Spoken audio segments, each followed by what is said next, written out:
Hi everyone, Potty Sam. Welcome to part 3 of our Hasegawa 132 Focke-Wulf D9 video build.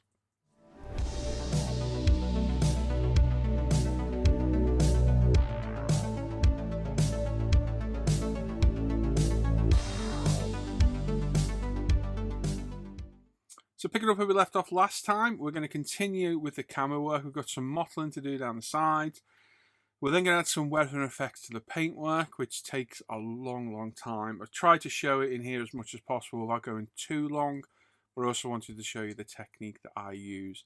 We're then going to get all the other parts painted. We've got a yellow tail on this. There's a white and black tail band as well. All needs masking off and spraying, and end the day by giving it a clear coat in preparation for decals and a wash. So let's get on and let's get started.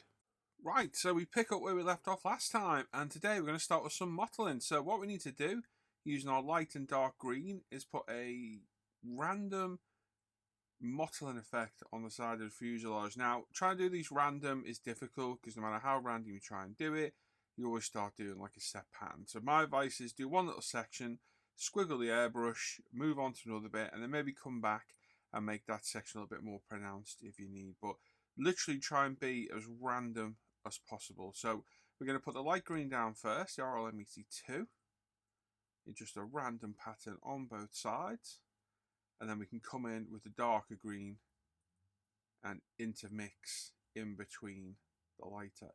Like I say, try and keep this pattern as random as possible, and then once we're done, we can clean out our airbrush and switch some colours up. So that there should be our basic colour effects done, as you can see on the sheet in front of us. There's several schemes in mine. We're doing yellow 1 on mine. What I'm going to do now is, let me see what colour paint I've got in my colour cup. I can't quite tell what I've got. This is the dark green still. So we're just going to go through and break it up. I think I had a slight blockage on the airbrush, because it had been used for hours on end with not being used. So, like I say, the problem is when you're trying to be random, you're not random at all. But like I said before, the great thing is you can go through with the other colours and respray. So you can always use a bit more blue to break up a bit of a mottling effect. Or, come back with the green and go over a bit more. So there's always ways to fix it.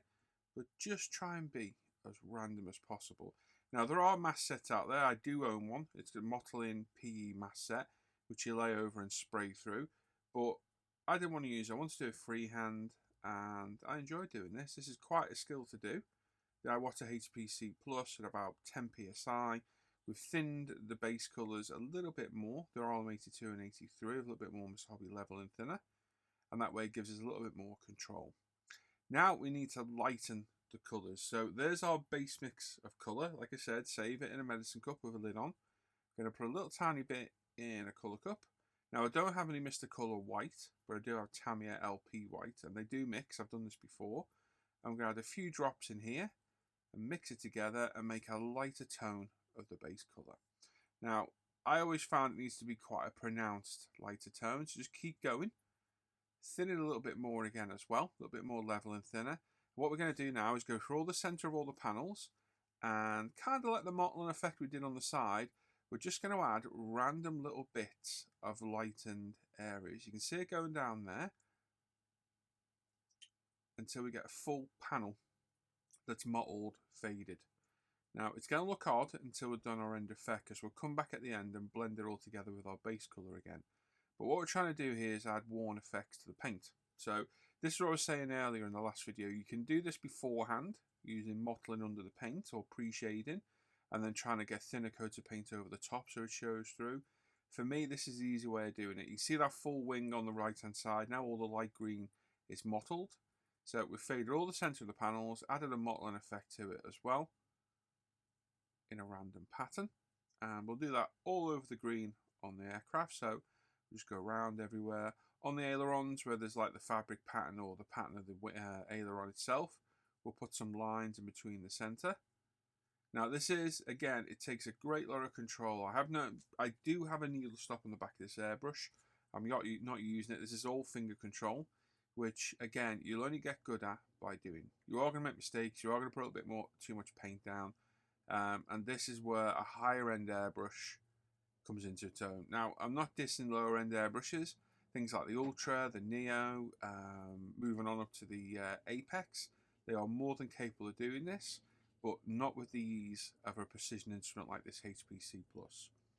So, this is why I always love this airbrush. It's so versatile. You can paint a car with it, prime something, and do really detailed painting like this with it. And that's quite often what you're paying for with a higher quality tool. Like I say, you can do this with the Apex. It's a little bit more harder. For me, this is the perfect tool. So again, we're moving on to the upper surfaces now. I'm going to do exactly the same, just random faded effects, trying to stay in the panels. So if you can see a panel line, we're going right in between it. And the reason for that is we're going to come back in a minute with a darker tone and highlight the panel lines with a darker tone of paint.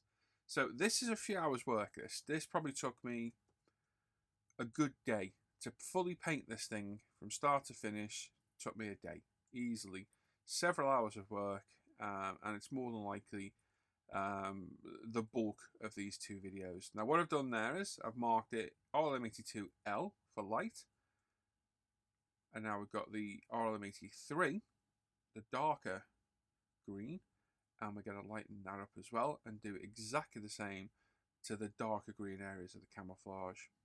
So give it a good mix up, thin it a bit more. Like I say, we've dropped our pressure to about 10 psi. I'm going to go through all the centre of the panel lines and just add that faded mottling effect. So it's going to look a bit odd when you do this because it'll look a bit like, oh my god, what have I done? But what we'll do at the end is come back with our base colour, thin it a lot more, and just blend it all together to make it look a lot less pronounced. And trust me, it's a great weathering effect. It instantly adds weathering to the model. So you can see there the lighter green going down.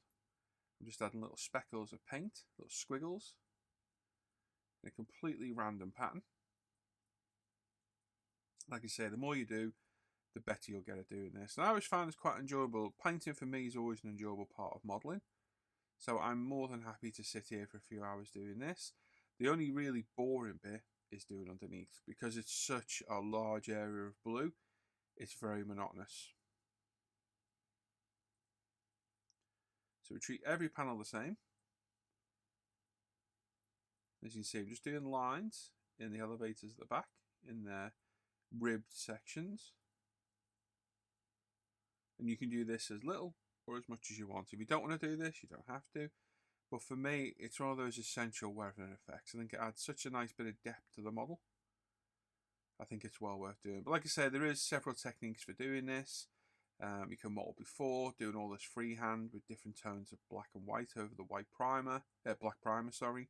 You can use that mottling template we spoke about earlier to spray it as well and add it.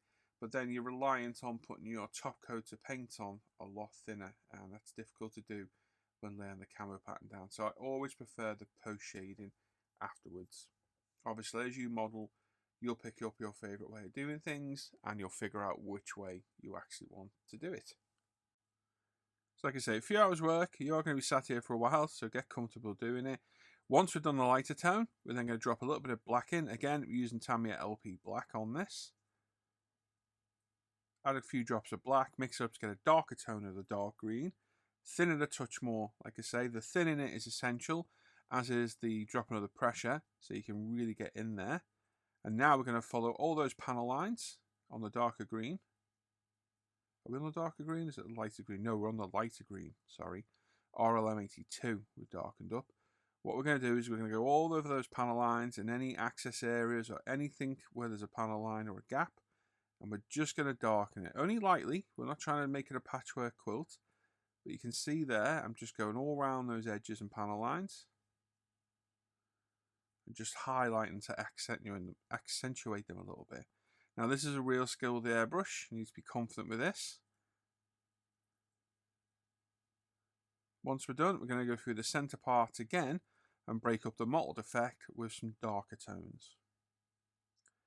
So again, we're going to break it all up. So try and aim where you've not put any light in. And try and break it up so you get a mixture of lightened and darkened tones on the middle panels of the paint. So like I say, it is a tricky skill to do. The more you do, the better you'll get.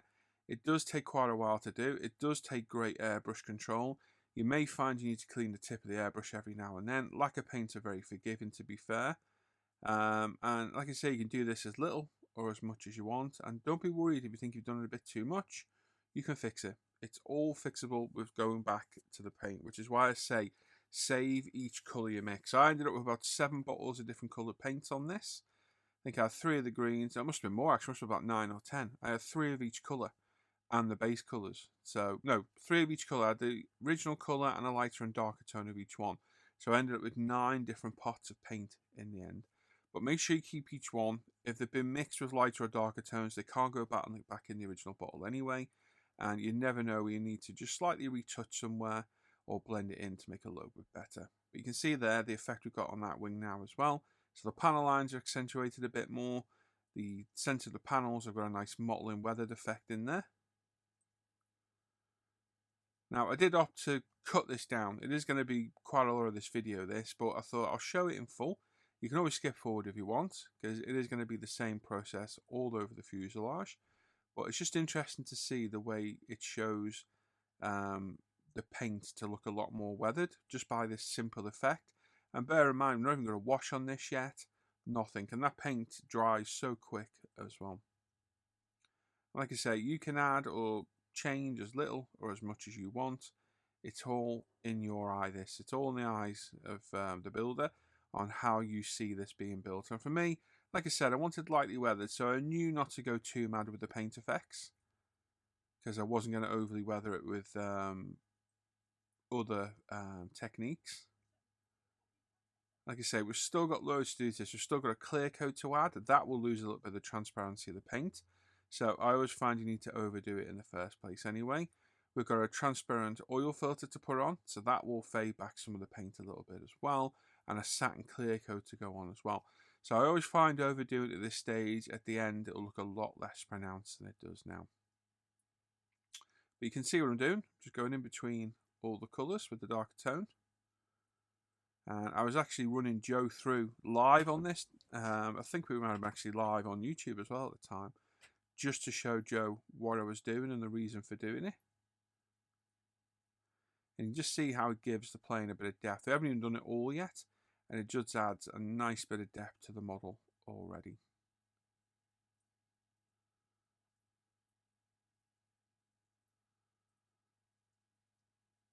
So we will also put a panel line wash in this as well.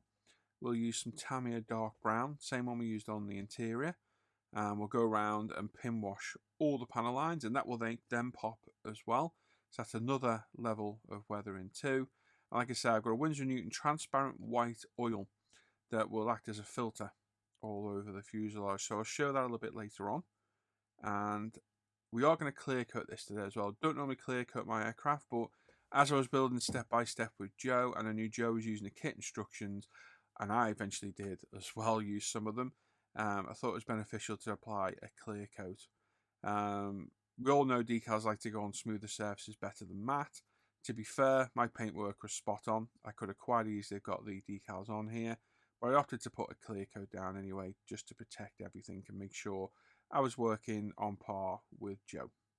Okay, we're going to skip ahead a little bit to the end now. We'll just finish off the top part of the fuselage on our LM82. You can see that beautiful effect we got on the paintwork now. It's looking rather good. So we'll just continue doing these last 2 bits, and then we'll move on to the darker green colour. So it's looking good, like I say. It just adds instant age to the aircraft. It looks a lot less factory fresh now. So this is our LM83.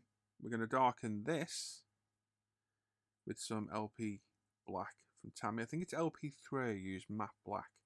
So you don't need, I find you need more white than black because it's harder to lighten than darken. So I'll find one little drop, wipe the Tamiya stick off, a little bit more thinner in, and give it a good mix up. Now bear with me on this. I finished this over 2 weeks ago, so I'm a little bit foggy as to where I was at times. I normally edit these instantly, but what happened over the past few weeks and having loads of footage on the Mac, I'm a little bit behind on my editing. So we're going to do exactly the same process now on the darker green. I'm just going to highlight all those panel lines, all those rib sections. And like I say, while this looks a bit daunting, if you can do this it will make you a better airbrusher. Trust me. Like I said in one of the other videos, the more genres you do, more genre of modelling you do, the better it will make you, because it'll give you new skills and new techniques for doing things. So when you come across an issue and you're thinking, how will I do that? You'll think, oh, I did that when I did that figure or that tank or whatever. And you think, right, okay, that's easy to do now. Even Joe said to himself building his plane that he was confident now in like weathering a bulldozer he had. I think it was a bulldozer. And yeah, so that just shows you a little bit of extra work, building something you normally wouldn't, can pay off and make you approach things differently. But it is a bit of a monotonous thing. As I say, I really enjoy doing this myself. It's one of my favourite parts of aircraft modelling. All my least favourite bits are done now. All the fill-in, rescribe and all that malarkey is all done. So I'm more than happy now. So just all the fun stuff now, the paintwork, decals and weathering. Although the decals aren't going to be fun. Quite disappointed in my aftermarket set of decals because they do fall to bits on me a little bit. But we'll get to them a little bit further on down the line. Right, so I'm going to skip forward in a second because obviously you don't be sitting here watching this all day. But we're going to go around every inch of this aircraft where it's got these colours that was lightened and darkened, ending on the upper fuselage and the horizontal stabilisers at the back, including our elevators. And there we go, there's the main bulk of our paint weathering done using lighter and darker tones. Now I'm going to do underneath, but I'm not going to show it on camera. It's exactly the same technique, but it's just on such a big area that I'm not going to show it. Now what we're going to do is get our base colours of the RLM82 and 83, load them up, thin them a little bit more, and then we're going to go through and just very quickly with some random squiggles and patterns break up everything through the panel lines, through all the mottling, and just if you see anywhere it's a little bit heavier than the others, just break it up a touch with the original paint.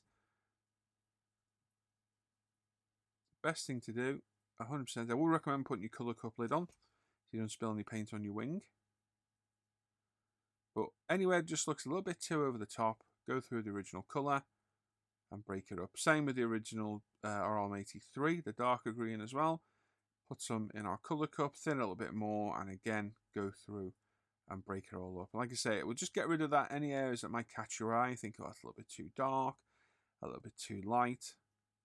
But don't be over worried of any areas that actually look a bit over the top, because it will kind of fade and dissipate once we get the clear coats on and a little bit more of the weathering at the end. And like I said, we're only going to lightly weather this.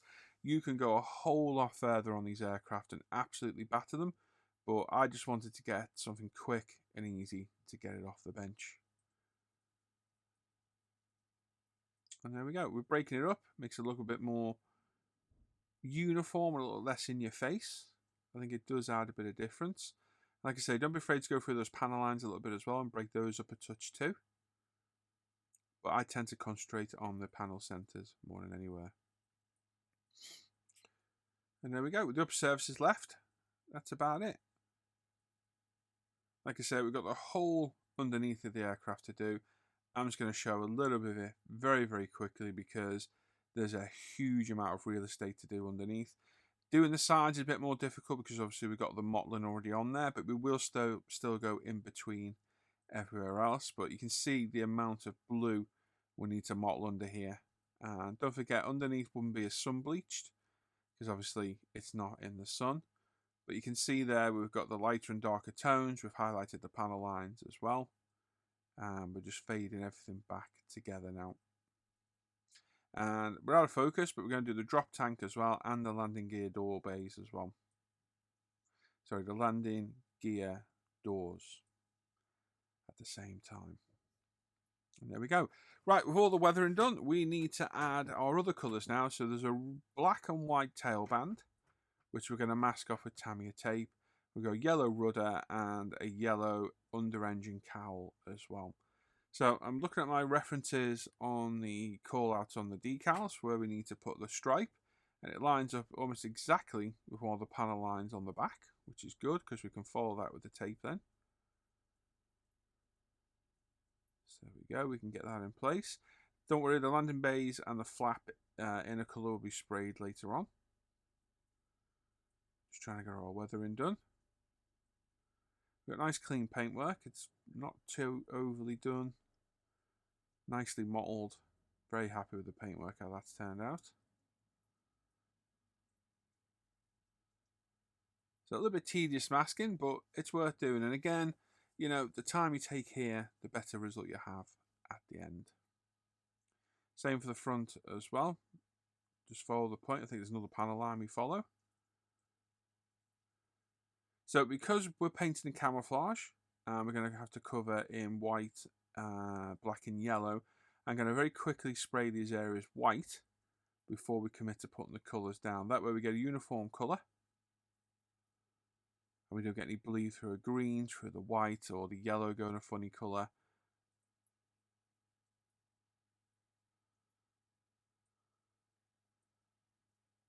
So as I say, take your time, do as good a job as you can. We don't want any bleed through now. You don't want to ruin your hard work. We've got no 2K clear coat on this to fall back on. If you get any paint anywhere, you're going to have to respray it. There's no getting the paint back off. Normally when we're masking windows and that, we get a bit of overspray, we can wipe it off. On this. Nope, you're going to have to respray that area. So the rudder itself is yellow. Like I say, it's part of the markings of yellow 1. So we're using the Tamiya thin tape to mark it, and then we'll infill it with larger tape and cling film. And there we go.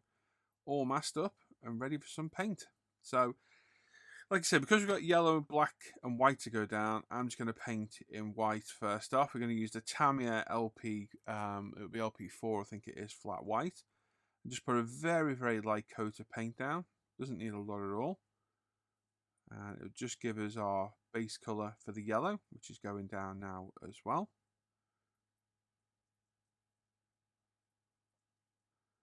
So again, yellow is a tricky colour to spray, so nice multiple light coats building it up. The Mr. Colour paints do cover really, really well. Very well indeed. So just after several coats of that, the coverage is there. As you can see, we painted the rear section of that tailband white because the front section is black, so it doesn't need painting white. And underneath that engine cowling as well in the Mr. Hobby yellow. Right, now it's time to mask off for the black. So we've already got our white down, so we can mask that off in preparation for our black. Now, this line is the original seam line where we glued the rear section to the front. So it's kind of good because if it's not perfect, this little demarcation will kind of cover it up a little bit. So we're going right up to that, same way we did before with the Tamiya thin tape, infill with the rest, and as if by magic, ta-da, there we go. There's our black line, our yellow line, and our yellow trim on the tail as well. Now I have weathered the yellow and the white while it was all masked up as well. So I did those off camera. The black will fade naturally when we get some weathering effects later. And we've got some Mr. Hobby Super UV Cut gloss now. Thinned about 70% with Mr. Hobby Leveling Thinner through the iWatch HPC Plus. And we're going to put a gloss coat down. Now, we're not trying to get a gloss coat like a car.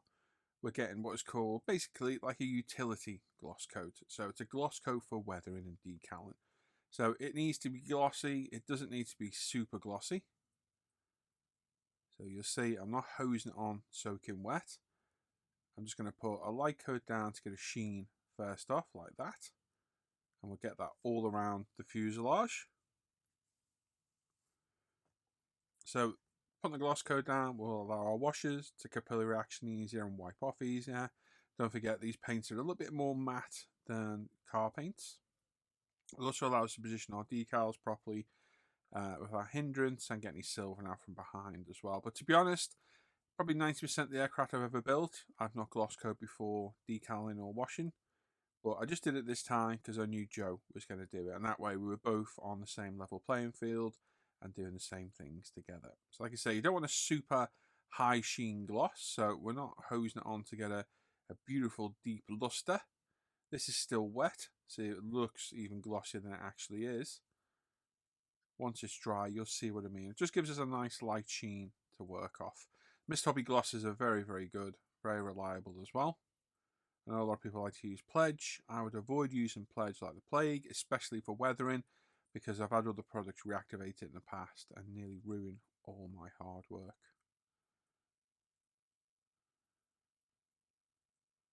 There we go. That's the majority of the plane. You see it's starting to dry now, so you just got a nice sheen left behind. And of course, don't forget the fuel tank and the landing gear bay doors as well, because they will all be weathered at the same time. My only criticism of this stuff is it absolutely reeks. Mr. Hobby Leveling Thinner is one of the worst smelling modelling products in my opinion, and this is no different. And there we go. So like I say, no super high shine gloss, just a nice glossy finish. We're going to leave that there today. We'll be back for part 4. Just taking some pictures for Facebook. Where we'll get some weathering done on this and hopefully get it finished. So there you go. Let's go back to me while we let this cure overnight. There we go. Fantastic progress there. Absolutely over the moon how this is going. Having Joe there with me is definitely sparing me along with the build. I hope I'm doing the same for him. And I am really enjoying building this, especially that stage of painting. That is my favourite stage. I always love painting. It's always the best part, followed by decaling, a little bit of weathering, which we're going to do in part 4. So there we go. Definitely on the right road to getting this finished, so really looking forward to cracking on. It's all filmed, so part 4 will follow this very, very soon for you. Thanks for watching today. As always, if you're watching, leave a comment, give the video a thumbs up as well. Let me know what you think of the build so far. And are you thinking of doing the aircraft yourself? Have you maybe not dabbled in aircraft for a while like me and fancy it? Has this whetted your appetite a little bit? Yeah, we'll see. So thanks for watching. Enjoy the rest of your night. Take care. Bye-bye.